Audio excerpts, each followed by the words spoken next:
Full speed, no trees, they can drag us down. They can drag us down. Heartbeats don't stop, it keeps on. We'll keep on. What would happen if we did everything? It was just a fantasy, but now we have clarity. What would happen if we broke every chain that would keep us from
Welcome back, Andy. Hey, welcome back to you. I never left. That's a good point. How you feeling?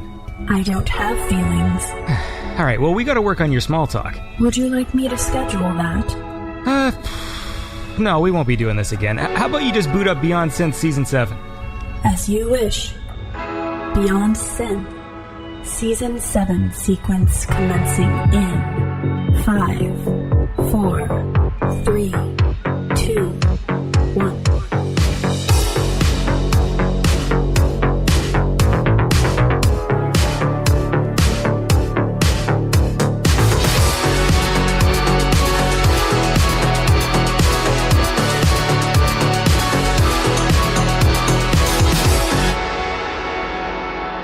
Hey there, welcome. Literally a dog started barking the second I know, I heard something. What was that? For fuck's sakes. What do you? Is that a neighbor's dog? Is that what's going on? Yeah, they got a new dog. Because remember, I don't know if people remember, like in the early seasons of Beyond Synth, there was a dog occasionally that you'd hear in the background, and then the dog died. It was like a 15-year-old dog. Yeah. And they just got a new dog, and I think it senses like when I need to record. Like, how often do I record? Yeah, I know. You know what I mean? It's like once a week, you know what I mean? And I'll do it, and it's always at a different time, and whenever I do it, all of a sudden just burp, burp. I used to have a problem recording in summer. It was just be crickets, man.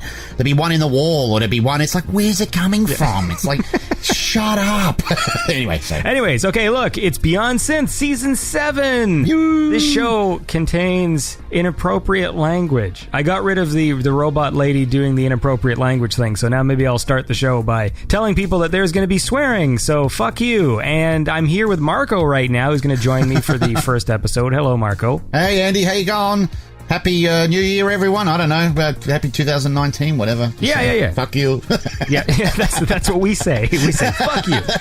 Season 6 ended with a bunch of cliffhangers, so we're going to resolve them now without any drama at all, even though it was very dramatic the way it all ended. So, Marco, are you still alive? I am still alive, everyone. I'm here. All good, mate, so far. And Hoo-Ha is now known as Modern Knight, and Florence is now the voice of the computer lady. So that's all the cliffhangers sorted. And if anyone was wondering, there will be some new segments in the show, but the whole point of that was just to show that we're changing a bit of the focus. And I'm going to talk a bit about some of the changes to the show, but we're going to listen to a song first. So I know you've got some songs picked out, so why don't you go first? Oh, yes, I've got heaps of good songs banked up. It's been a good month or so in the synthwave scene. I've got a track first up that I'm really in love with at the moment. It's by Magnavolt. It's called Avalon, featuring the beautiful voice of Gillian Nova. I've had this on repeat for a couple of days now, and I hope you guys like it as much as I do.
All right, and that was Magnavolt with the track Avalon, featuring Gillian Nova, Marco's first pick of the week. That, of course, was brought to you by my lovely Patreon supporters. We got some new ones, so we have a new patron by the name of IP68, whatever that means. Thanks for your support. And Murat, whose last name... Did I ever learn to say your last name, dude? I don't know if I ever did. Murat, and then I assumed it was something like, oh, cute, because the O has 2 dots over it, the G has an upside-down U over it, and then the next U has 2 dots over it. So it's like, oh, cute. Oh, anyways, Murat has upgraded his support.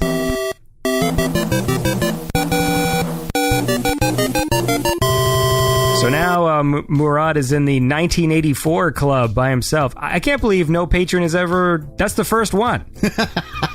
Really? Who's made their donation 1984. That is interesting. Congratulations, dude. You'd assume... I just would assume somebody else would have done that by now. But anyways, thank you all for your support. And also a new donation from Anselmo Incorporated. Because we put a new button up on the website, on the Beyond Synth website. So if you don't like using Patreon, there is now a PayPal button on the website, beyondsynth.com, if you want. And it's also a subscription button. So you can subscribe the same way you do with PayPal. I think it's like $5, $10, $25 a month, I think. I'll add some more stuff, though. We're going to add more ways for people to support the show. We're going to get the shop up and running at some point as well, so I'll talk a bit about that too. So I thought I would just say, some of the changes, so in case people were concerned, the show is exactly the same. It will be exactly the same. The reason why I've gotten rid of the segments is just because I want to really focus this year. I've got a mandate or mission. You're going on a mandate? Yeah, I am going on a mandate.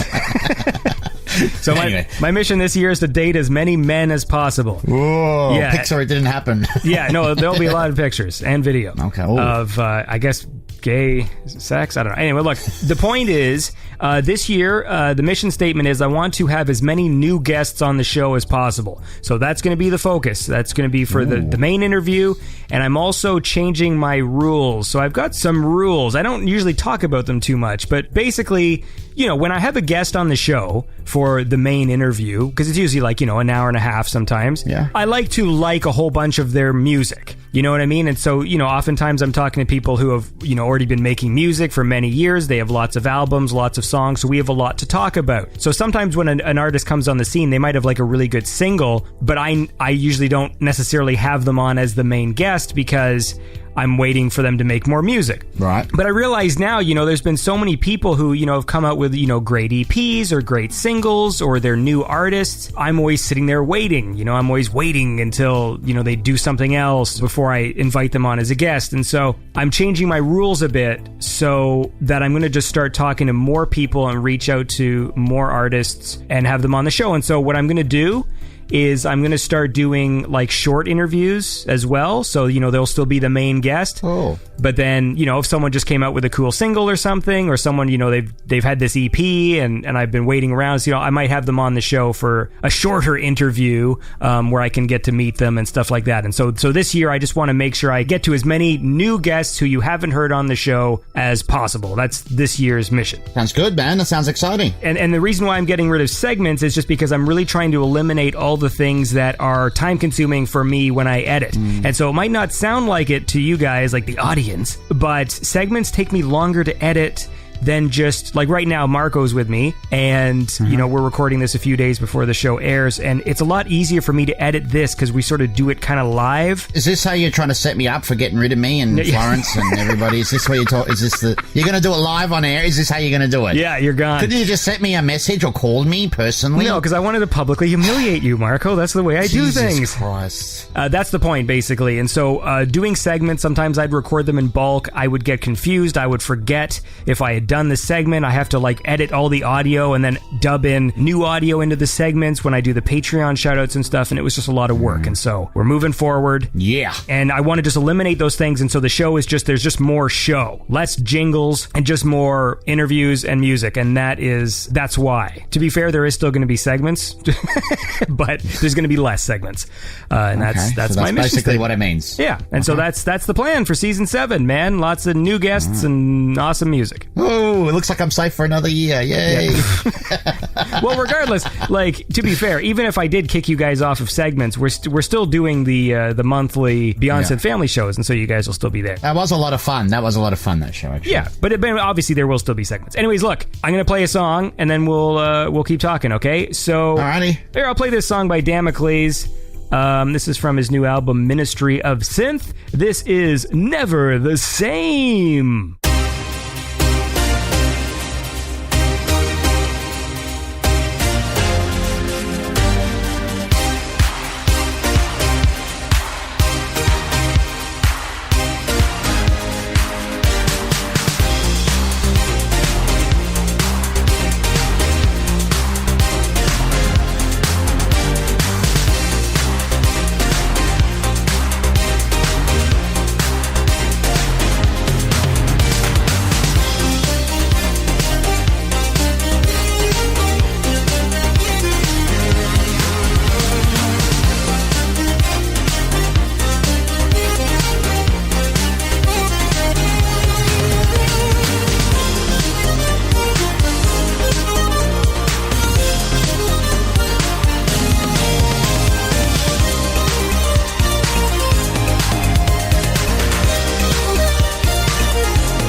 And that was Never the Same by Damocles from the album Ministry of Synth. And that was brought to you by my awesome Patreon supporters. Chris Dance, the king of the Pattersons, still the king of the Pattersons. Chris Dance is a cool guy in this very new year, 2020. 2019. And joining him with the 6659 is Jose Arbello. Hello, Jose. I hope you're having a lovely 2019. It just started, so I hope it's good for you. And I'm here with Marco. That's right, the one and only. Yeah, man. So you had a good Christmas. You had a good New Year's. Yep. You still haven't beaten Red Dead Redemption, so I can't talk to you about it. No, I've been playing it a fair bit. Well, not in the last few days, but been playing a lot of stuff, watching a lot of stuff. I guess that's what you do in wintertime here in the US. You know, you don't really go outside. I guess some people do. I don't fucking know. But I've been enjoying my time inside, let's just say that. You can go cross-country skiing. Well, there isn't enough snow. It's weird. It's like we're in this... December's been so mild. There's a bit of snow, but not enough to really, like, build a snowman or, you know, or go skiing.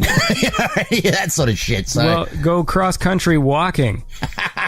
Yeah, nah, fuck that. I actually did go for a workout today, and I think that's part of the reason why I got such a bad headache and shit. I'm so unfit, and I put on so much weight, but I'm like, nah, that's it. It doesn't matter what the weather's like, I gotta start doing some exercise. So I just walked up the hill and back, and man, I was fucked. Seriously. Jesus Christ. This diet's killing me, Andy. Are you gonna do the Rocky workout from Rocky 4? Yeah, I got it queued up on my MP3 player. Do people still have MP3 players? I don't know. I mean, I've got it queued up on my phone, that's it. You know what? My cousin, he has an MP3 player because he works... where the fuck does he work again? He works at, like, there's a government job where you're not supposed to have recording equipment. Ah, yes. But he likes to listen to music at work, and so he actually has an old MP3 player that I think got stolen because the house got robbed. Oh, shit. And the problem is you can't get MP3 players anymore, right? Because everything is a smart device, and you can't have smart devices if it's like a government job where you're not supposed to have cameras in the facility or whatever. Yeah, I know that, yep. So they allowed him to have the MP3 player because that's all it was. Right. Whereas now anything you buy has a fucking camera and a microphone and Wi-Fi and all this stuff. And so it's hilarious. Like, so he's like going on the internet trying to buy basically like an outdated MP3 player. So yeah, I guess people still use them. I haven't seen one in so long. I had a few. I remember like back in the day when they first came out, and I kept on buying cheap ones, and they would like break after like a month, and they all had some proprietary... Like, remember before, like, USB jacks were actually like, hey, they all use the same one now. And then, of course, Apple keeps fucking changing it, like, every 2 phones. And it's just like, now it's a USB-C, Thunderbolt. But, like, it's funny, like, I go back and look at all these old devices I used to have before I take them apart for robot costumes.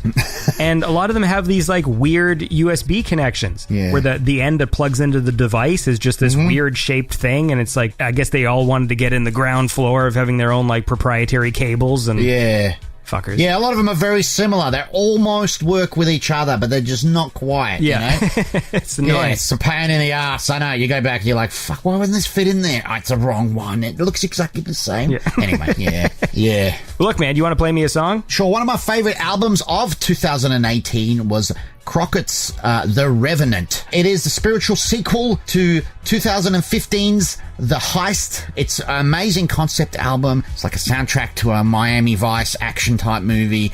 It's best listened to from start to finish. It really is amazing stuff. I love listening to it when I'm driving in the car. It is available at crockett.bandcamp.com. Obviously comes highly recommended. My favorite track off the album will probably have to be Break for the Border. All right, man, let's check it out. This is Break for the Border by Crockett.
And that was Crockett's with the track Break for the Border. Marco's second pick of the week, brought to you by my lovely Patreon supporters, Jacob Wick with the 4488 and Lucas Ceballos with the 2666. And how about Clint Dowling? Let's fucking mention him in the $25 club. Lots of cool people, man. So, I was on YouTube and there was this documentary, and I didn't actually watch it, but it's called Cobra Gypsies. What? Isn't that awesome sounding? I need to know what it is now, Andy. I'm sorry. Oh, I saw another. Really I watched. Cobra Gypsy. I watched What it. the fuck? I watched this documentary. When YouTube just has things for you to watch, and this one was the world's smallest people, and there's the smallest man in the world called Ping Ping. I took this still image of him because he looks like Mike Mendoza. I sent him a still Really? image. Well, he doesn't look exactly like him, but he reminded me of Mike, and it was hilarious. Like Ping Ping, and he's like smokes like 30 cigarettes a day, and so there's this picture of him like wearing shades upside down and like holding this fucking cigarette. I sent it to Mike. I'm just like, oh, I was laughing so hard. Fucking Ping Oh my Ping. god, that is so bad. It actually slightly reminds me of him too. I don't know why. Oh my god. Sorry, Mike. Oh my god, look how small he is. It's like mini Mike. Oh yeah, no, he's the smallest man in the world. Fuck, because there's a guy with his hands on his shoulders. Oh my god, he is small. 2'5", man. Whoa, no way. But Ping Ping aside, we're going to have a good season. I guess I forgot to mention that today on the show is Neon Knox. I probably should have mentioned that at the start of the show. Wicked. I'm getting bad at this. And one more guest for the Swedish playlist I'm working on. I've had so many Swedish guests last season, and then this season, I'm starting with a Swedish guest. I think I've got another one coming up because I plan on talking to Wave Shaper. Wicked. It's hilarious. Like, there's been so many Swedish producers I've talked to. Well, there's so many good ones in general. I mean, it's like they've got their own little synth syndicate going on up there. Yeah, man. Do you reckon it's because it's so cold up there? That's what I mean. Most of the year they're just inside working on music. Is that why they're so good? I don't know. It's You know what? That's a good question. I never asked any of them. yeah, maybe. So I guess we can just speculate on that one. Look, I'm going to play a song here, and then we'll keep talking. So this was requested by Lucas Ceballos. As you know, the $25 patrons to Beyond Synth get to request a song, and none of them ever do, except for Lucas. And he wants to listen to Le Cassette with the track I Will Show You, and that is what we are going to do. So this is for you, Lucas Ceballos. This is Le Cassette with the track I Will Show You.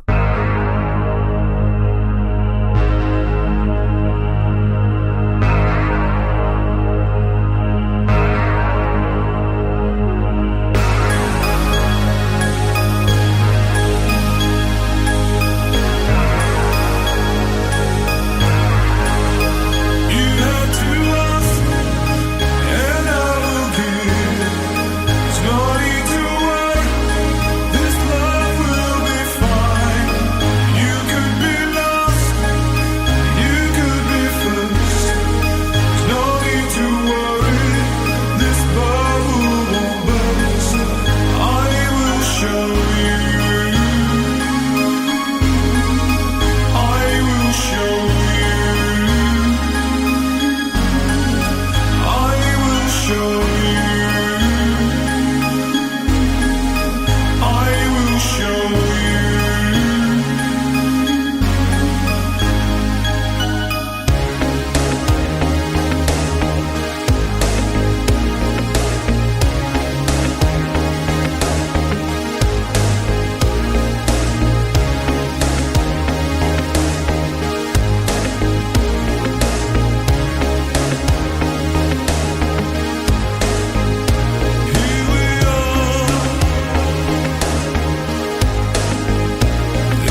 And that was I Will Show You by Lucasette. Lovely song. That was requested by Lucas Ceballos, patron extraordinaire. And I guess that was also brought to you by my other awesome Patreon supporters in the $25 club, Tim Carlton, Johnny Five, and Emilio Estevez. Thank you all for your support. If you want to support the show like these awesome people, you can go to patreon.com/BeyondSynth. And if you don't like Patreon, just go to BeyondSynth.com and there's a PayPal link up there too. And we're going to put more up there. Sometimes people like to do different things. Anyway, I'm here with Marco. How's it going, man? Good, man. Good. I just finished The Evil Within. I know you're not a huge fan of horror games, but I really enjoyed that one. It was very creepy and intense. Cool. So this is what you're doing instead of playing Red Dead Redemption? Yeah, I knew this is what I didn't want to tell you. Well, yeah, it was a short game, and I've been dying to play it. So I finished it pretty quick. It was only like 16 hours or something, and got that out. But I've been wanting to play that for years. So what's your review of The Evil Within? Does it get a thumbs up from Marco? It does. It does. Look, I'm a huge fan. Probably my favorite type of games are probably, well, like some of the Resident Evils, the Silent Hills and all that. And I think Silent Hills fell away, and the latest Resident Evil's good, even though I haven't finished that yet. But this is kind of very much along the lines of Silent Hill. If you like the previous Silent Hills, you'll like this. And it is an older game. I know it's a 2014. There's even a second one that's come out. But I really enjoyed the first. I really did enjoy it. It was fucking genuinely creepy. I mean, there was times where I was screaming and yelling when I got the spider lady chasing me with a... Oh, man, it's some freaky shit in it, eh? It's like scratching at your ass, you know, and I'm like, ah! And then Josie came upstairs, you know, are you okay? What's going on? I can hear you screaming. But anyway, it's funny. You know what? Actually, you know what game you should beat? What? Red Dead Redemption 2. I knew you were going to say it. Very funny, yeah. Well, I'm a funny guy. It'll be a while before I finish that. How do I put this? I'm a really particular kind of guy. Like, I have my way of doing things, and it's really weird. Like, I know people look at you and go, like, I have a way of eating meals. I always eat it the same, right? I shove them directly up my ass. Jesus Christ. No, I'll eat them in an order. There's a particular order. No, if I have steak, fries, and salad, and everyone's like, why are you eating your steak? I always save the best for last. So I'll eat the whole steak at the end. With open world games, like especially Rockstar games, I'm always like, I would like to do the story later as much as possible. I will delay it and do all the other shit first. So, right. And I really take my time. I like to do everything, so I'm a bit weird like that. Yeah, I totally understand. Like, I was doing that too. I was savoring the game and stuff. And then there's a point in Red Dead Redemption 2, there's a sort of story moment where once that thing happened, I was like, okay, I just need to see the rest of the story now. Like, it got dramatic. Wow, that riveting. It got dramatic and sort of emotional, and I was like, I got to see this through. And then the game went on for so long. After that. But one of these days we'll do a show about it, because I thought the story was really, really good. Like, I was really happy with it. Well, I'll get on with the game, and then we'll be able to talk about it soon. Even if I don't finish it, at least we can talk about it a bit more. I'm diving into the online a bit right now. I don't know how I feel about it yet, really. Like, it seems fine. Okay. Do you want to play me another song? Yes, you want another song? Okay, I can do that, Andy. I got a brilliant new track from Turbo Knight, who's been killing it lately. His new one, a really high-intensity outrun track, is called Miami Synth Riot 1982. Can you give it a spin, please, Andy? I will do that. This is Turbo Knight with Miami Synth Riot 1982.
And that was Turbo Night with the track Miami Synth Riot 1982. Marco's third pick of the week, and that was brought to you by my awesome Patreon supporters in the $25 club: Action Jackson, Chris Williams, Christian James, and Joey and Kendra. And I'm here with Marco. Hey, buddy. Hey, man. And, of course, later on in the program, we'll be talking to Neon Knox. And by we, I mean me. And that's what we're going to do today. I am mad at my dentist. Why? She's overzealous. She gave you shitty filling? No, well, it might be. So you remember when I was telling you about my fucking debacle where I chewed my mouth up? Yes. After I was eating the croissant because my mouth was numb? Yes. I went in there with two specific issues, okay? So I said, look, the back tooth on the top left-hand side of my mouth, it's a bit sensitive when I floss in between these two teeth, so there's probably, a cavity or something forming there. Can you resolve that? And then I had a visible sort of thing on one of my teeth that I was like, that needs to be fixed, right? There's a cavity forming there. I want it solved. That was two things. So I came in and said, these are my two problems. And then she starts going in my mouth, and then she doesn't really say what she's doing. She just talks to, like, the assistant person. And it's all just like, okay, A5 arterial buckle, G5 molar, A2, and just like saying all this shit, like she's a fucking chess player or something. And then that person's like writing all this shit down. And then she's just like, okay, so, we'll set up an appointment for next week. We're going to do like this one half because we can't numb your whole face at the same time. So we'll do this half first and then do the other half. I'm like, okay. And so when I get there, it's like an hour appointment and she fucking filled in like a bunch of things. Right? I didn't ask her to do. She didn't even tell you she was doing it. She just went ahead and did it. Yeah, basically. like they never explicitly explained. Like it was like my job to ask. So when I went to the fucking counter to pay, because insurance covers most of it, but I still have to pay first, right? So I get there and it's like, okay, well that'll be $1,250. I'm like, what? It was fucking $1,250. Jesus Christ. I didn't know. Like, they were just lucky that I had that money in the bank, right? And I don't know what would happen if I didn't. Like, if I just was just like, yeah, there's only like $600 in my bank, and like, okay, like, what happens now? Like, we gonna have a fucking standoff? Like, Yeah. So I'm so pissed off because since then, the right side of my face is all like sensitive to cold now. Like, and teeth that weren't a problem before, like my back molars, that now she's fucking filled in. And so now, like, I wake up at nighttime and sometimes the tooth is like kind of pulsing a bit, like I haven't gotten used to it. I hate that feeling. And my mouth is sensitive where like every time I drink, if it's too cold or if it's too hot, like that side of my mouth like feels sensitive, and I'm supposed to go back to do the other fucking side, the thing I wanted her to do in the first place, and I'm like, another $1,250? well, no, this time I'm gonna fucking call her on it. I might have to use my family as a bargaining chip and just be like, dude, like you fix this problem or else I'm taking my family and me out of here. There's some arrogance or whatever that she thinks she can like just do that without explaining anything or telling you. I mean, it's weird. It's like, imagine taking your car to a mechanic and you say, look, I got a problem with the wheel, and they come back, $1,500 later, here you go, we fixed the engine, here's a caliper fixed, here's this and that, and you're just like, what the fuck, dude? Like, well, that's what happened, weird, and I was like, I was fucking pissed off because like, and it's been annoying me because she never fixed the fucking the problem, and so now I don't even want to go back to get any more dental work done because this side of my face, if I get work done on this side of my face, then my whole fucking mouth will be sensitive. So I have to wait now, and it's so fucking annoying because it's been, I don't know, has it been a month? It's been a while. Yeah, it's been about a month. Yeah, I think it probably would have been a month. Yep. It's been a while. Well, what a pain in the ass. Shit like that really bugs me. I hate shit like that. I'm just so annoyed because I keep on replaying in my head, like, what would have happened if I didn't have the money? Yeah, I know. That's a very real possibility. What, are they going to call the police? Or, I mean, usually you have to pay before you go. They don't just let you go. Yeah, I don't know what would happen. I'd just be looking at them like, sorry, next time fucking don't do a bunch of random shit in my face, you asshole. I almost wish she didn't have the money. Like, I don't wish bad things, but I just wish, you know what I mean? I almost do, to see what would have happened, to be like, well, fuck you, why did you do all that work without telling me how much it was going to cost? You just went, like it's what's weird is this. I bet you obviously, if I fucking asked and was very specific, like just like, okay, so what are we doing, like stuff, but it's still weird that was my responsibility. Shouldn't be your responsibility. Yeah, it shouldn't be your responsibility. Because someone could say that, just be like, well, how good, didn't they give you like a piece of paper? I'm just like, no one ever said out loud, I'm going to fill in a bunch of things you didn't ask for. Like that was never a sentence that was said. Anyway. Yeah. That's my dentist story. So I'm mad at my dentist. That's all. I feel you. That's what people need to know. And yeah, that's frustrating. She didn't even fix what you wanted to fix. So hopefully you can go back and then she'll do the other side, and you can have a whole set of sensitive teeth in your mouth. Yeah, That'd be dude. Great. Well, that's it. Just reminds me because every time I drink this fucking water, I'm reminded. Oh dear. Anyways, look. Let's listen to a song. I think I've depressed people with my dentist story. This is a track from Atrey, Atrey. And this track is cool. This is Dream.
And that was Dream by Atray. And that's a cool track. That was brought to you by my awesome Patreon supporters in the $25 club. There's Frank Skinicki, Gregorio Franco, and Mike Shima. And hell, we'll just do another shout out to Murat, who is with the 1984, because I think that's pretty cool. Hell yeah. Don't forget, you can check out all the links to all the artists that we play on the show. It's in the show notes. Go click on more info when you're on SoundCloud or if you're listening on YouTube or whatever, and do it up, man, so you can follow all these awesome artists we play and go buy their music. Yeah, I like that song. Any good pick? Is that how you pronounce it? Atray? I always said Atray. I don't know. I'm terrible. It looks like a tray to me, like a tray. You're probably right. You usually are right. I'm terrible with pronunciation. To be honest with you, though, I never asked, so we'll see. Let me know, man. Am I saying it wrong? Maybe it's like a tray? I don't know why it would do that, but... That reminds me, that's like a never-ending story. Oh, yeah, Atreyu. I don't think I've ever cried so hard when that horse died. It was so embarrassing. You know what? Never-ending Story is one of those movies, again, it's like, I don't like it as much as other people like it. Fair enough. Yeah, look, I don't think it's aged as well as I remembered it. I have a problem with the framing device in movies when people are reading books. It's the reason why I don't like Princess Bride. It's the same thing. It's like, I like when the fantasy is just, the movie is the fantasy, you know what I mean? Like Lord of the Rings or whatever. It's just, you're just watching a movie that takes place in a fantasy world. I don't like when there's a framing device that goes, well, this movie takes place in the real world and it's really about a fucking kid using his imagination. It's like, I hate that. It sucks to me. Yeah, no, fair enough. I just don't buy into the magic of kids reading books and movies. Like, it's not something you capture on film. It looks shitty. And that's the same with Princess Bride. It's the same thing. It's like, even though I like Columbo and it just doesn't work for me. Like, I just wish it just took place in that world and we didn't have but I know some people like sentimental shit. There isn't too many movies like that. I mean, now that you mention it, there's only really the two that I can think of. It really hasn't been done that much, I suppose, but thankfully, I guess. I don't know. Yeah, or like any time any movie starts with a framing device of like a book opening. Yeah. And this is the story of how fucking Jingzo Boo, bling blah bling blue blue, you know. I'm incapable of coming up with a fake name. Did you have another song or did you play all your songs? No, I got one more. Okay, how about this? We'll listen to your song now, and then I'll go chat with Neon Knox. So what do you got, man? What have I got? Hang on a sec. Let me just see if it's actually, just hang on a sec. Give me all you got! All right, I've got an awesome sort of atmospheric soundtrack type song here from Aveda. I'm new to his music, but he seems like one talented son of a bitch. And the track is Ultima Fuel. All right, man, here it is. What a setup to this guy. All right, okay, well, let's listen to this track, man. This is Evader with the track Ultima Thule. That's how it's pronounced, because it is a Kuiper Belt object, but we won't get too far into the nerdiness of that. Let's just listen to the song. This is Ultima Thule by Evader.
And that was Evader with the track Ultima Thule, which is named after a Kuiper Belt object that was visited by the New Horizons spacecraft. So this is a space thing, Ultima Thule. Anyways, that's a cool song. That was Marco's fourth pick of the week. Look at that pick of the wick. Pick of the... You're going to have your pick of the week on your mandates. Maybe that's what we'll rename your segment to. Instead of keeping it 80s, we'll call it Pick of the Wick. Pick of the Wick with Marco. But look, let's we're going to go talk to Neon Knox, and then that's what we're going to do now. All right, cool. So you hang tight, Marco, and I'll say goodbye to you when I'm done. All right. When I'm done chatting with Neon Knox. So here he is.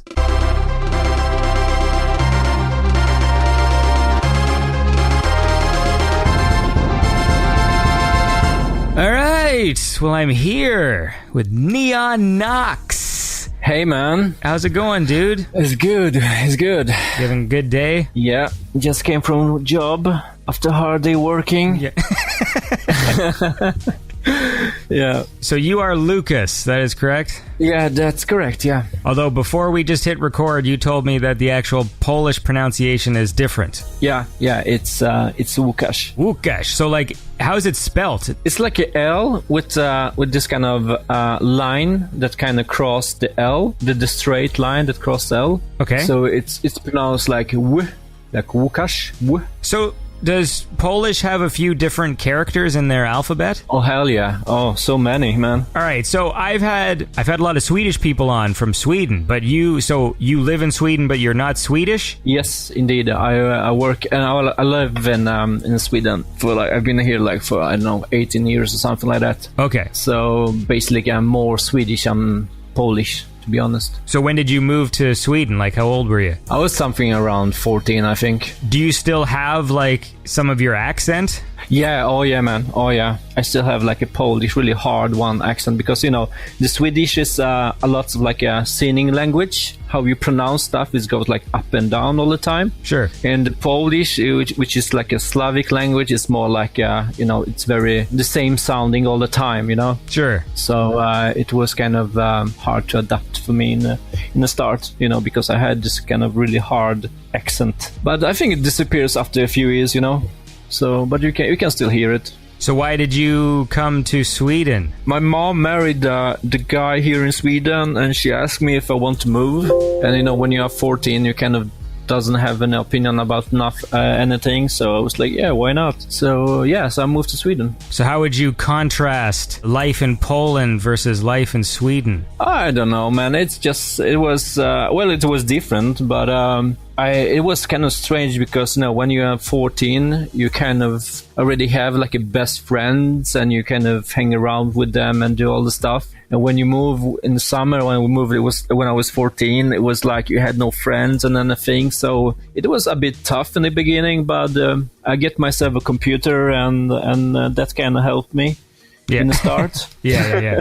So and TV games. Are you still in contact with any of your old friends from Poland? No, not so much, to be honest. Mostly relatives, grandma and stuff like that. But no, I don't have almost any contact with the friends at all.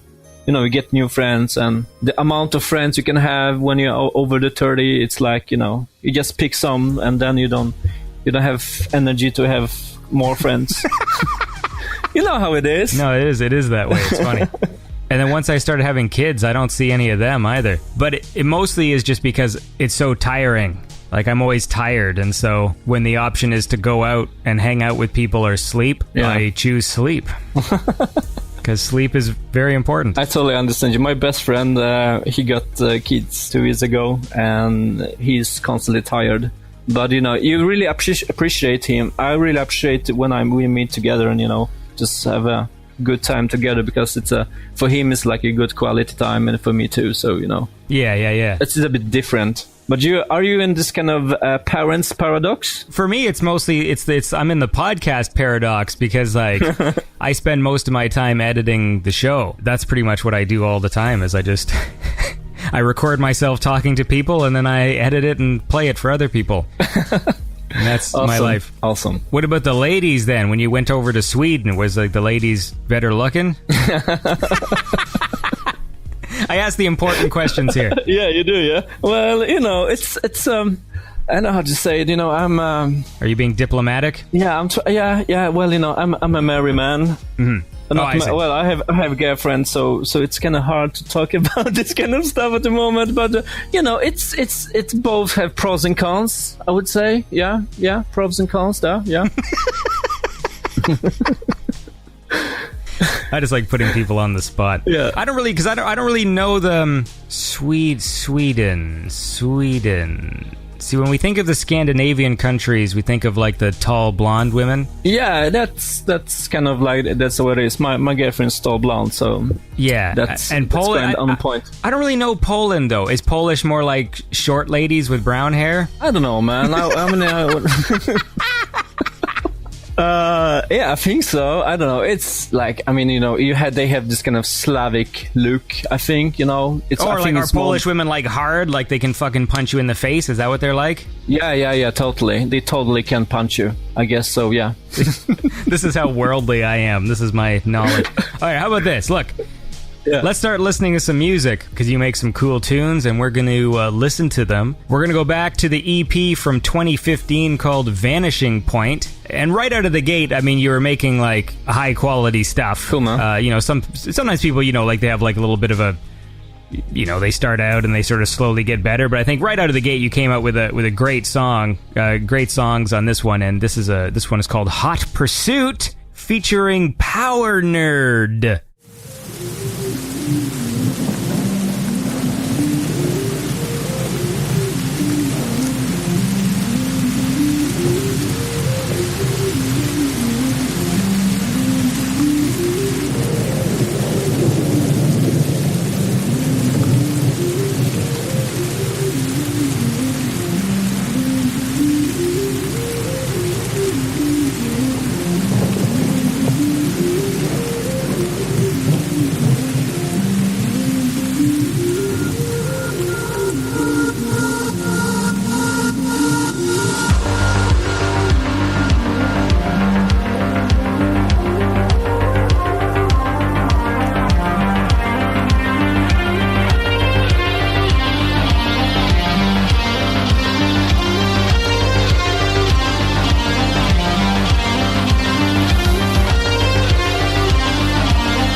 And that was Hot Pursuits featuring Power Nerd by Neon Knox. Cool, man. And I'm here with Neon Knox right now, man. So, this EP was great, and it's just good songs. Thanks, man. I had some experience from producing music, so the first EP actually was not something I just, jump into the production and just start experimenting. So I think that's why the quality was maybe a bit okay compared to other people who maybe started in the music. So what were you doing before? I was a house producer and DJ. So I was DJing for, I don't know, maybe 10 years. I did maybe 150 gigs or something like that.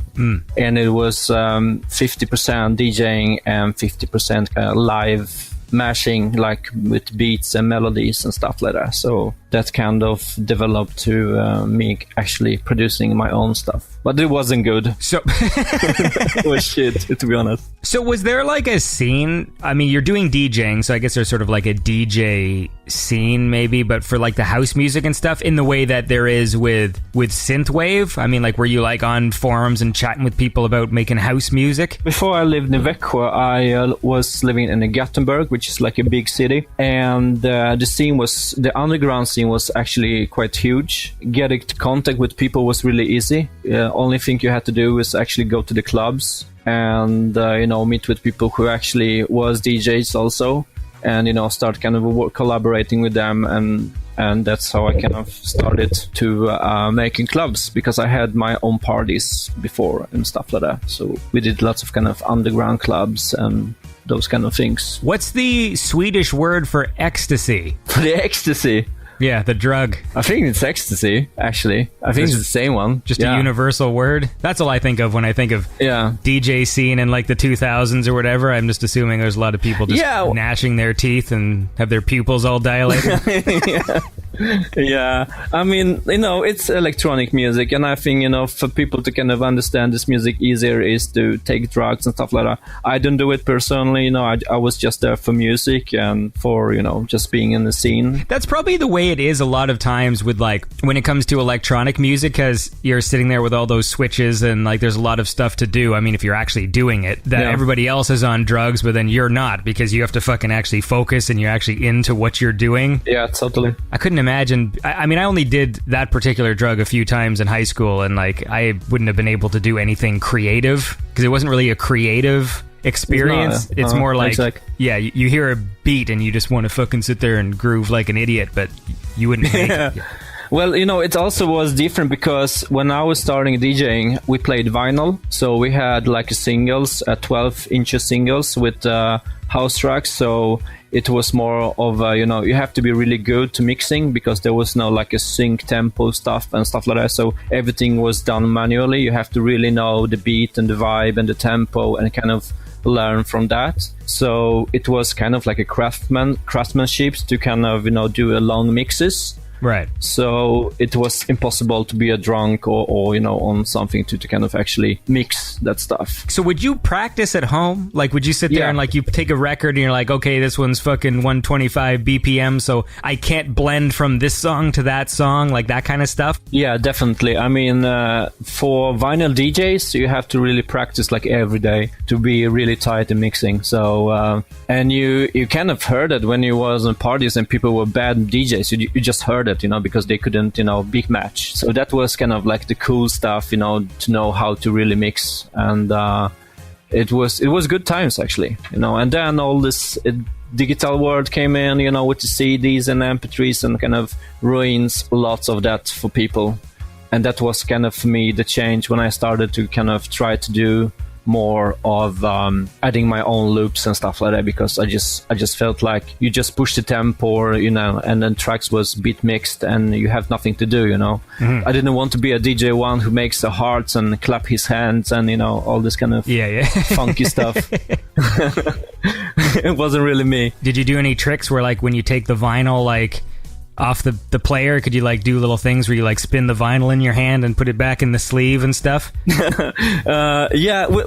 did lots of kind of stuff. Back in the days when you had like those cheap turntables, you could mess around with them by calling on your cell phone. So if you had the DJ who was playing, you could call to your like an old Nokia cell phone, and the signal from the phone will get into the vinyl, and you would hear it out from the speakers. Okay. So we were, so we were doing lots of this kind of stuff, or you will like turn off the power of the turntable. So the turntable was like slowing all the time. So you have to like pitch it, the tempo. And then when you realize, the tempo is wrong, you're just like, oh shit, this doesn't work, So we did lots of kind of pranks on all the other DJs all the time. But so, it was good times, really.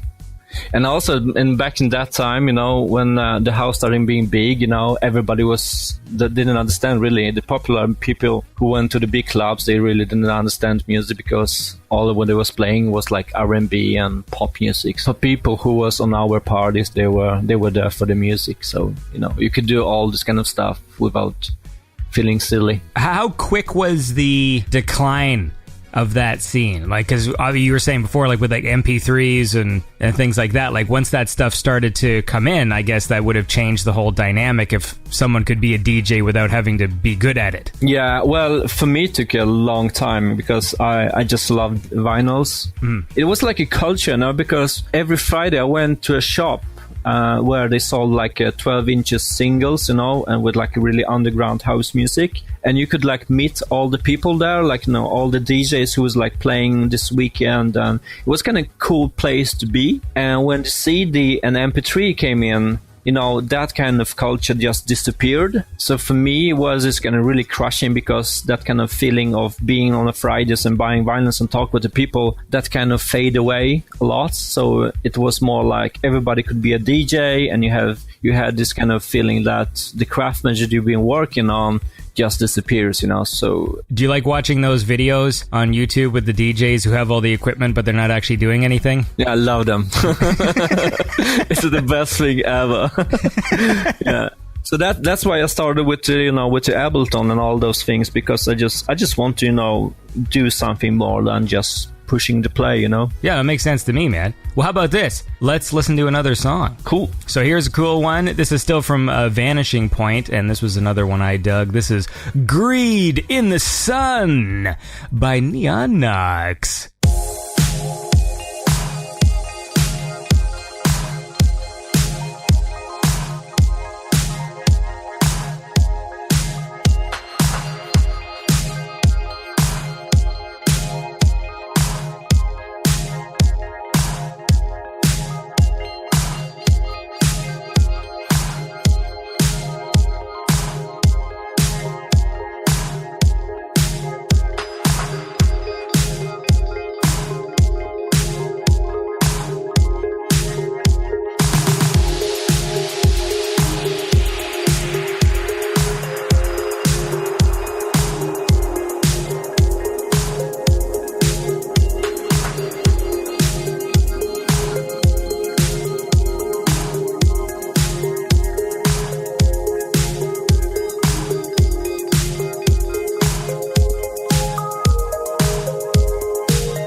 And that was Neon Knox with the track Greed in the Sun. And I am here with Neon Knox right now. Hey, Andy. Yeah. And we're talking about DJing. Good times. Yeah, we're moving away from it though, but these were fond memories, and now we're drifting into making the electronic music. Yeah. That's it. I'm just getting the audience caught up. Yeah, Just in case people fell asleep in the first 10 minutes, but so yeah, man. So what's the actual timeline of all of this though? Like, what were the actual years? I think there was like the vinyl days was like 2004 and 5, and from then I think I started like DJing with like electronic music and Ableton. I was like 2009, 10, something like that. I'm really bad in years and numbers, so Yeah. maybe. And that kind of, changed that I kind of wanted to start making my own music. So I started like releasing stuff on my own. That actually was one of tracks actually is on the label, like a one big new disco label. But, I kind of realized really fast that the stuff I was producing was not actually what I want to really do as producer. Like, I want to play it in a club, but as a producer, I felt like this was not the music for me. So, yeah, I started like buy a bunch of kind of old synthesizers from, old people. And, yeah, well, the fun is in Sweden, you have something called dansband. Okay. It's like folk music made for people that want to like dance, but it's really cheesy. Mm-hmm. And those people are ones that really bought like this really awesome big, synthesizers stuff, because they were always playing live, yeah. So if you move forward, those people are kind of old now, yeah, and they started to selling all this kind of like this equipment that nobody use. So like a few years back, I started kind of like looking on like this kind of Craigslist and just buying those all these old synthesizers for like no money. And now they cost like fortune. Yeah. It's funny how that works. I was talking to Mizukat, the artist, about this. I was complaining about how Lego, like, because I enjoy playing with Lego. Now, Lego is popular, and even if you go buy it secondhand, people know what it costs. Yeah. So you can't get it cheap anymore. But like in the 90s, if I was actually like collecting Lego at that time, there would have been all those sales and people like garage sales and things like that, where and you could have just got it for like no money. And so it's always exciting when you acquire a hobby at the right time, when you can get all the gear. My brother is like 5 years older, and he was collecting shitstones of Lego. And I actually, when I was a kid, I sold his Lego for ice cream money. He beat me so many times for that. It was actually funny. And now I remember, it's like, it was his like, and I only sold the good ones, I didn't sell like the boring pieces. I sold like, the Lego guys, like the Vaders and all the builders and all the stuff, the helmets and all that. Because he had so much, in the beginning, he didn't realize I was selling them. So, but I always had candy, at home. And he didn't know where I was coming from. So what's the difference between the Polish and the Swedish candy? I don't know, man. There was lots of chocolate, I think, in Poland. But I think Sweden has lots better candy. I mean, Swedish candy is awesome, man. It's so good. It's so good. It's just easy to get fat here in this country, Yeah. Well, I think that's pretty much true of a lot of countries. There's a lot of fat people. Did you taste Swedish candy? No. I'm gonna send you some. Like, I feel like so sorry. My family, my grandma and stuff, I think they were Swiss. Yeah. So they're all about the chocolate. There was like, Swiss chocolate. And I'm like, okay. And it's fine. Like, I like chocolate, but I think I'm more of a candy guy. Although I gotta stop. Like, I've been trying to quit because it's not very good for you. So what's your favorite candy? Good question. You have to have favorites. We have so much. Like, there's so like... My thing is this. You have to have the 4 basic food groups of snacking, and then you don't have to stop. So if you have, like, chips, like potato chips, for the salty, and then you have gummy candies, like gummy bears and Sour Patch Kids and stuff. Those are the gummies with, like, the sugary coating. Yep. And then you have some chocolate in there, and then... you don't have to ever stop snacking, right? Because you eat a salty thing, then you eat a sugary thing, then you eat chocolate, then you kind of go into the salty thing and stuff, and Vomit. yes, well, there is vomiting that happens much later. So I don't know, when it comes to candy, I like I chew gum, but I like the chewy, like the gummy kind of things, gummy bears and gummy worms. Do you like the sour candies? Like you have the sweetness of the gummy, but it's sprinkled with this sour pulver. Yeah, we have like Sour Patch Kids, is what they call them. Oh, you know what I like? Swedish berries. Oh yeah, man. But do they call them that? I doubt they call them that in Sweden, do they? No. Yeah, I think that I really don't know the names of the candy, because in the usual stores, there's like a wall of candy that it's called plock goodies. So you have like this huge wall with this kind of scoop. Then you can scoop the candy into the boxes. Oh, I'll tell you what I like. Sorry. Jelly. There's a brand of jelly bean called Jelly Belly. And they make like sort of gourmet quality like jelly beans. Oh, this sounds awesome, man. And those are great. And they come in like you say, like with all the fucking scoops and stuff. Like if you go to a real candy store and they've got all the different flavors you can scoop in, but they're really expensive. Jelly Bellies anyways. And so it's fun to buy them. But then if you get like a decent sized sack full of jelly beans and it's like fucking $17 for the bag, and it's like, what the fuck? Like, and it's just jelly beans. Yeah. Anyway. Yeah, like I always see those kids in the shop on Fridays, and they begging their parents to buy the candy. And what would I usually do? I go and buy the candy and just stand in front of this kid and just show him like scooping all this candy, and like show him. Yeah, man. Yeah, fuck you, kid. Yeah, fuck you, kid.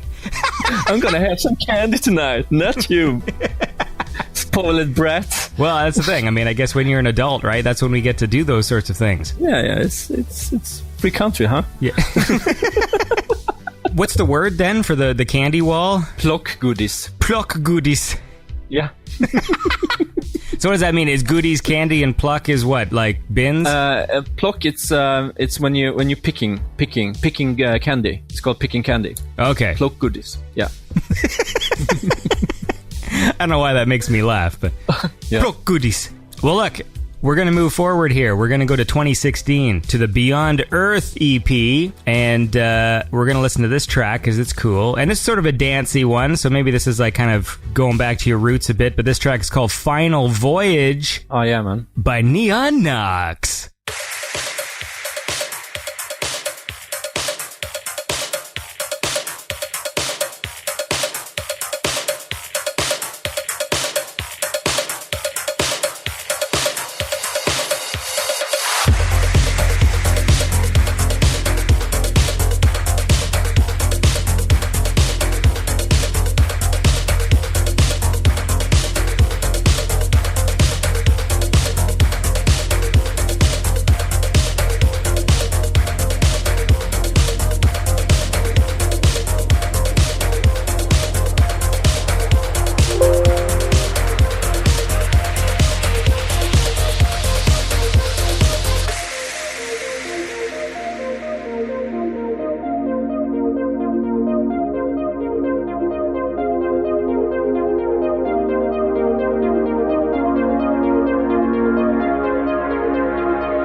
And that was Neon Nox with the track Final Voyage. And I'm here with Neon Nox right now talking about... Clock goodies. Yeah. Candies in Sweden. So what else... I feel like I've had so many Swedish guests, I don't want to ask what else goes on in Sweden, because I feel like that's like the question I've asked them all. But what do you do when you're not making tunes? I'm actually a lot in the gaming, so I'm kind of trying to... I just get so much more time now after I made my album, so I'm trying to kind of stay on top on all the games that have been released lately. Mm-hmm. So I've been playing a lot of Nintendo Switch, actually. Yeah, it's a popular console, man. It seems like everyone's got one. It's awesome. It's awesome. I mean, I have like really beastie PC for gaming, but lately I've just been playing on the Nintendo Switch, actually. Playing all those pixel games, like the one I got now was the Messenger. It's like a tribute to old Ninja Gaiden game. Oh, yeah. How is that game? Yeah, because I saw the... Awesome. Yeah, it looked good, yeah. It's really awesome. And I mean, the sound and the graphics. And what I really like about it is that it's switching from 8-bit era to 16-bit. I think I saw like a quick video review, so I know it's like it's this homage to Ninja Gaiden. Or is it Gaiden? I don't know. I think it's Gaiden, but like... I think it's Gaiden, yeah. I always said Ninja Gaiden. I feel like I've had this conversation with somebody. So is the premise that it starts out in 8-bit, yeah, and then it switches to 16? Like, it's not switching back and forth, right? Like it... Well, I didn't get so far yet, okay, but I know it's like the first phase of game is like really silly, and it's like 8-bit, and then you get into this portal that changed the game for the 16-bit. That company's pretty good. They also published that fucking Mother Russia Bleeds game. Is it Devolver? Yeah. Oh, yeah, they make lots of good stuff. Yeah, man. And that game was really good, and I still haven't beat that one because I made it to the last level with a buddy, and then it got too hard, and then I haven't hung out with that buddy in like a year, and so because that was going to be our thing, because I didn't want to bring in another friend and then go like start at the last level, because I felt like that would be too much for them. I love the game called Broforce. Yeah, my son's been big into playing that one. Like, this is the game we all dudes play together when we like meet up and want to have something to play. So it's like the Broforce is the game. Yeah, I mean, I've played a bunch of Broforce. I think it was because it was like a free game on PlayStation, like last year, I think. But it's fun. It's a fun game. Yeah. So what's you playing then? At the moment, although by the time this airs, I'm assuming I will be playing Red Dead Redemption. But at the moment, when we're recording this, I'm playing Spider-Man on the PlayStation. Spider-Man. That's right. That's the song. Spider-Man. Yeah, it's an awesome game. It's fun. Oh, cool. I don't have PS4, so I have no clue how it is. It's exclusive to PS4, yeah? Yeah, it is. But it's good, man. I like open world games. That's what I usually end up playing the most, with mild RPG elements where I can upgrade my guy, but not too extreme. Yep. The thing is that I just don't like Spider-Man. See, I like Spider-Man is the one. For me, it's like Batman and Spider-Man. Those are like the two. Like Batman, totally, man, totally. Like the old Batman, the cartoon Batman, the one that's a bit like darkish. I love it. But like Spider-Man, I just can't get it. You know, it's always been so. I don't know, man. For me, it was because my brother collected Spider-Man comics. My older brother. Yep. I don't have another one, so I don't know why I clarified. But so he used to have Spider-Man comics, and he was collecting them around the time that McFarlane was doing the artwork, and so it always looked cool to me. Like, I liked him, but I didn't really read them necessarily. But Batman was my, like, the animated series I love. And I remember, I think in Poland they kind of air the Batman and the He-Man. There was like those two cartoons. Yeah. It together? That was like the weirdest thing. Like, you had Batman, and after Batman you had the He-Man. No, you had He-Man first, so you have to like watch the He-Man just to wait for the Batman, because you have your own spot for, front of the TV, yeah? So you couldn't leave it. Yeah.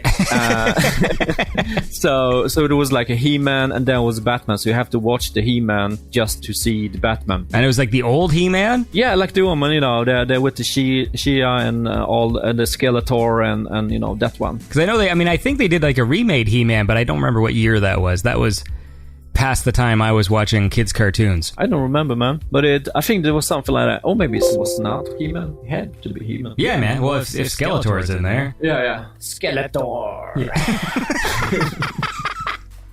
What did they do for the kids' cartoons? Were they in English, or did they translate them to Swedish? Oh, they translate to Swedish, to Polish. Oh, because this is in Poland. That's right. Yeah. So they translated to Polish. So was there a guy doing the Skeletor voice? Did he do it? Yeah, they did like everything in Polish. It was nightmare. Like they have the same dude for all the movies, all the TV shows, everything, you know. And the guy was like tired, you know. He was like all the way. He was always tired. Like when he said like He-Man, I was like He-Man, like, something like that, you know.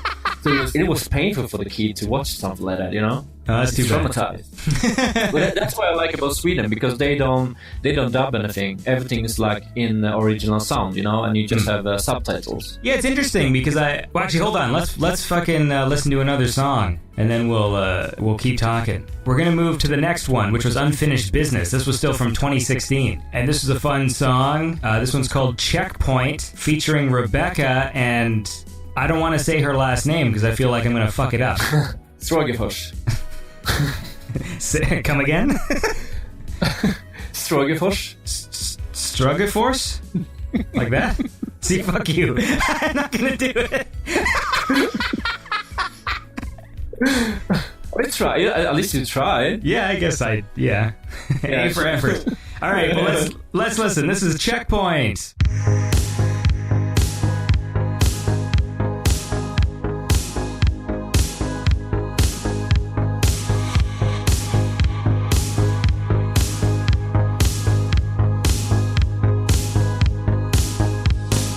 Tears rolling down our cheeks. I see those bright neon lights in your eyes. This is a moment of breaking free. Never stop until we see the sunrise. Full speed, no trace. They can drag us down. They can drag us down. Heartbeats don't stop. It keeps on. We'll keep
All right, and that was Checkpoint by Neon Nux, featuring Rebecca Stragefors. And I'm here with Neon Nux right now, Lucas. She actually has a new nickname. Yes, I noticed. So on the newest album, you had a track that was featuring RBKA. So I'm assuming that's her. Yeah, totally. Okay. We decided it'd be just easier to kind of use her artist name than real name. No, her real name's easy to say. We're just talking about cartoons. Yeah. Because I was going to watch some old, some anime cartoons I hadn't seen. And sometimes when you see the old dubs, because I would watch them in English, some of the dubs are terrible. Like, they're just really bad. And, like, Yep. I don't know how well Polish, the timing, because that's the big thing with different languages is the timing. And with, like, anime, it's like they had to fit so many words into a small amount of time with the English dubs. Yeah. You know, so every time someone's like, "But what do you mean? Well, we have to go, but bastard!" And like, and they just like, there's so many words that it's hard to take it seriously. Yeah, and also like, you know, I remember the sound was always a bit lower, like you couldn't really hear the action going on. Okay. So it was, you know, it was like if someone was like swinging something or breaking or going in, it was a bit always lower because the voiceover had to be like super loud. Right. It was painful to watch actually. Did the guy doing the voices, like, did he try and do impressions of the characters? Like, did he do like a Skeletor voice, like in Polish? No, you actually just hear the Skeletor really saying that, but they always play it with like a delay, so you could hear like actually the English. But Oh then, no! like, And the Polish guy would just come in over top. Yep. Oh shit! That sucks. Yeah, that really sucked. Really, it was bad. It was really bad. But I think like when the one I did the Batman, they actually like put the effort to actually dubbing it. Right. So it's, and I think I don't know if I remember, but I think Batman had like less of dialogue compared to like He-Man. Yeah, that's possible. Yeah, so I always felt like the He-Man was the one that they always talk so much. So What is this mission? Na czym polega ta misja? Za pozwoleniem wolałbym na razie o tym nie mówić, ale ma ona żywotne znaczenie dla bezpieczeństwa Eterni. Adamie, wygląda na to, że przed tobą stoi odpowiedzialne zadanie. Dziękuję, ojcze. Mam władzę. You know, like with movies and cartoons as well, it's like the older they are, I think they have to explain more because they don't know how much the kids can like understand. When I watch like 1960s Spider-Man cartoon, they're explaining everything they're doing like it's a radio play. Yeah. You could turn the picture off and you would still understand the story because they're literally like narrating what they're doing. Yeah. You know, so it's like, now I'm outside the window. Now I can snap some secret pictures of Lizard Man so I can send them back to J. Jonah Jameson. And like, and whereas like as it gets more sophisticated, I think they know what kids can understand and they could actually just tell the story visually. I think when cartoons started out, it was like they were just radio plays with pictures. Yeah.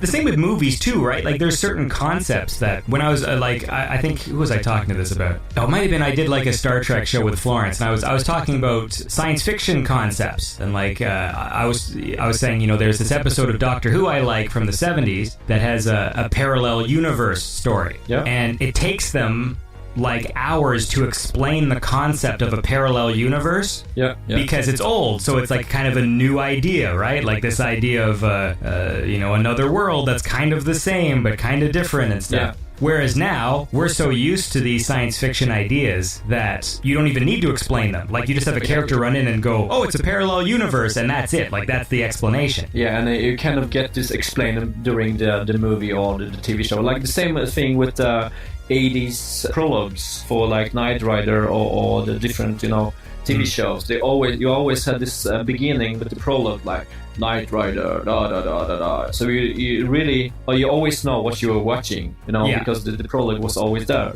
And I think, you know, in modern day it would never happen. Actually, you know, you just watch. That's what I actually like about what's kind of funny when you compare it to like TV shows on Netflix now, because you can skip the intro, so you don't even get bothered by watching the intro. But back in the days, you always seen the same intro over and over and over again. I remember watching like Airwolf, Yeah. and that music it just stuck in your head, you know. But it's awesome, like- yeah, it's awesome. It's really awesome. See, my thing is, I just wish people put more effort into title sequences, because I really like title sequences if they're awesome. If they're awesome, yeah. Like, I don't care about the boring ones where it's just the cast just fucking smiling, but like if it's if it's cool intro, like you know, when Stranger Things comes out, I really like the title sequence. I think the title sequence of Stranger Things is my favorite part of Stranger Things. Yeah, oh man, they did it so well. They did it really so well. It's great, and regardless of what people think of the show, it's like I still love that title sequence, and I always watch it. Like that's the thing that I never skip it because it's just great. And I was watching Street Hawk, which is on Amazon Prime. And Street Hawk is exactly what you were talking about with the 80s, where it's got like the intro narration. Yeah. And it's got the song by Tangerine Dream. And like, I think that title sequence is awesome too, because it's so much fun. And just the fucking, I love the narrator. Like, I do miss that a bit when you watch the old ones. And Jesse Mock was an ex-motorcycle cop injured in the line of duty. And now he drives Street Hawk, all-terrain attack vehicle. Like, I love that stuff. It's awesome. Yeah, like I did a prologue back in the days for one of my live shows. My friend Richard, who is an English guy, he did a prologue for Neon Nox, and people actually enjoyed it. So I recorded also for the album because I just love the way how his voice so dark and deep, you know, so he can really talk like a guy from the prologue of 80s music. 80s films. Yeah, no, I noticed that when I was listening to the Syndicate Shadow, because that's always been the tagline, right? Yep. The Neon Nox description has always been that thing. So it was interesting that like you've had that for a few years, and then you finally just sort of did the prologue track for real using the same text. Yeah, I think that was also a thing with the album to do what I did with the EPs, you know, the first one, the second and third one, and kind of finish all the story with the album to kind of like have the whole concept of Neon Nox and all those kind of things, because that's what I think I really like about synthwave is that you actually can do like a really proper concept album, because you know, if you compare that to like maybe like the electronic music like house or techno, you just make tracks, you know, and you pull them together to one album, but they don't have any kind of story structure in the whole album. But with the synthwave, this kind of music it's more like you can create the stories, and I think it's unique. I agree, because I think like the synthwave music, it also sounds like soundtrack music as well, right? So when you so it's cool. Well, let's listen to one from Syndicate Shadow. When did this thing come out? Like September? Yeah, it was out 17 August. Yeah, 17 August was the August. Okay. Yeah. Well, it's good.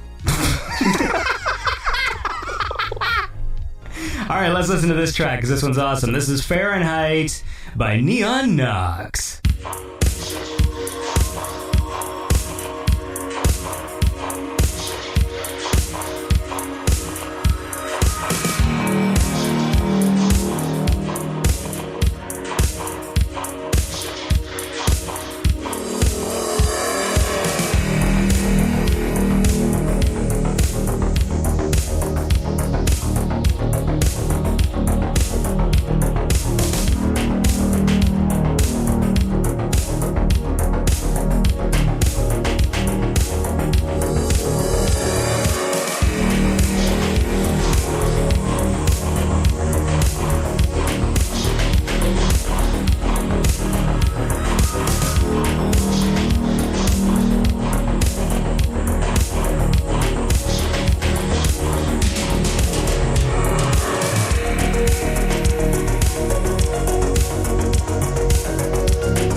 And that was Fahrenheit by Neon Nox. And I'm here with Neon Nox right now, talking about Syndicate Shadow. So where did the name Neon Nox come from? It was one available at the time. That was it? Yeah. Well, I think I talked with someone about that, like coming up with a name for synthwave artists, and when you're kind of starting out with a synth, it was like you won't have something that really sounds like 80s. What is more 80s than neon? And I think the first name was like a Neon Night, but there was some other artists that had the same name. So I just started googling what's night in different languages, and I found Latin for night is Nox. So I was like, alright, that sounds good. I'm really bad with names and all this kind of stuff, so for me it's always like a problem to kind of come up with names and albums, concepts and stuff like that. So I just always want to have something really quick done. Yeah, I understand. Yeah. What's your connection to Power Nerd? We met on we started chatting on the internet on this synthwave producers group, and I really love his guitars. When I was releasing my first EP, I just want to have some kind of guitars to kind of fit more into genre, and I just asked him to work with me, do a collaboration, and he did guitars. So since then, he always been doing guitars with me, and that's how we kind of work. And he's a great guy, and he's also a really great producer. So it's nice to have someone to kind of bounce the feedback between, So I send him lots of stuff, and he kind of tell me if it's something that I can release or not, and how it is. So yeah, he's a good pal to me. We're actually gonna meet now soon at the VHS Vision in Stockholm when he's playing, so it's gonna be cool. What about this Rebecca with the awesome last name? I think she did like this collaboration with some other artists that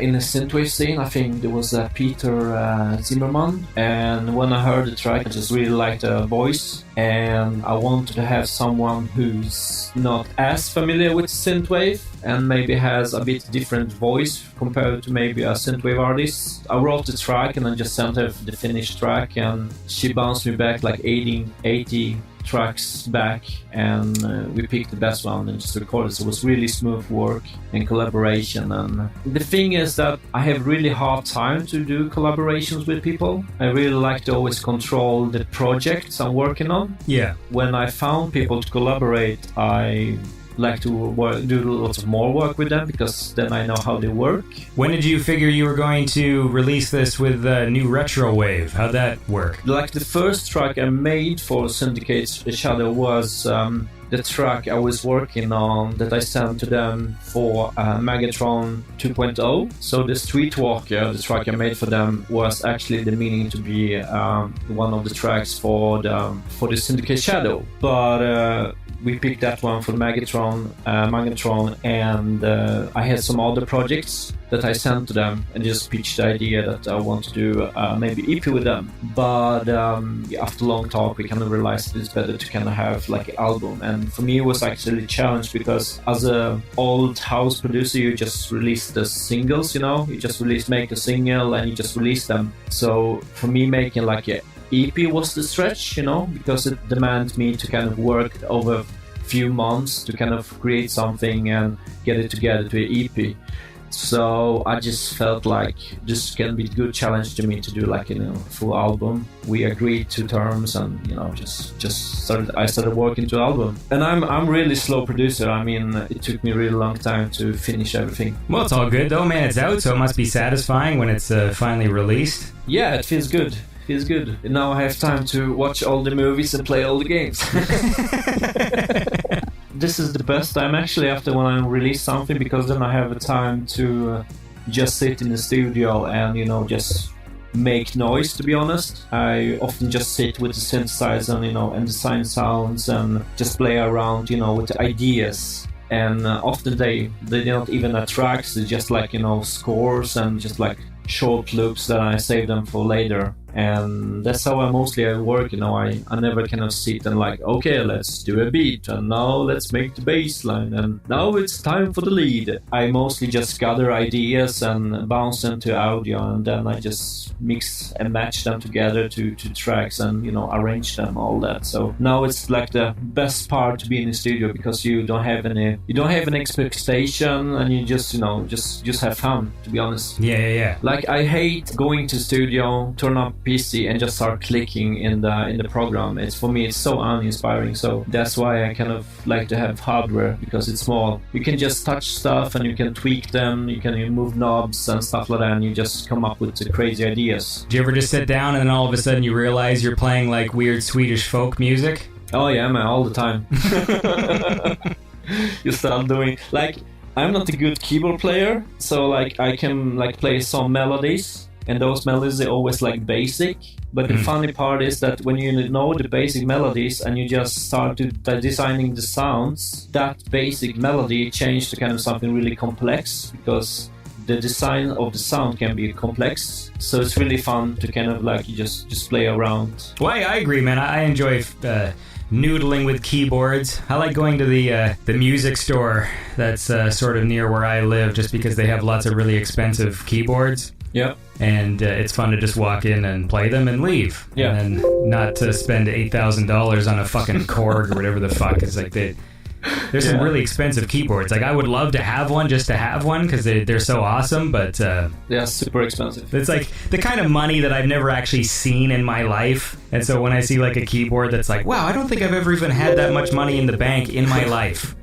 And here it is, just for one fucking keyboard. When I decided to move from Gothenburg to Växjö, which is like a small southern city, I realized like I have much more time for myself, if you know what I mean. Just like when I was living in a big city, there was always something happening. Like there was always some kind of event, or there was some kind of club going on and stuff like that. But I never actually spent time for myself. Sure. So when I moved to the Växjö, it's like, okay, now I have plenty of time to kind of really start expressing myself, and also like it's much more cheaper to live in small city than like the capitals and stuff like that. So yeah. So for me it's actually perfect to do that, and I'm near the nature and all that. So yeah. Well, man, nature's good, but you know what else is good? Listening to more music. So let's and that's a segue, by the way. That's why I get paid the big bucks. Here's another track I dug from Syndicate Shadow. This is Payback by Neon Knox.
was Neon Knox with the track Payback. And I'm here with Neon Knox right now, talking about living in the nature, playing keyboards. And all that. Oh, man. But yeah, man, we can probably wind this down, but is there something that we didn't talk about that you want to talk about? Nope.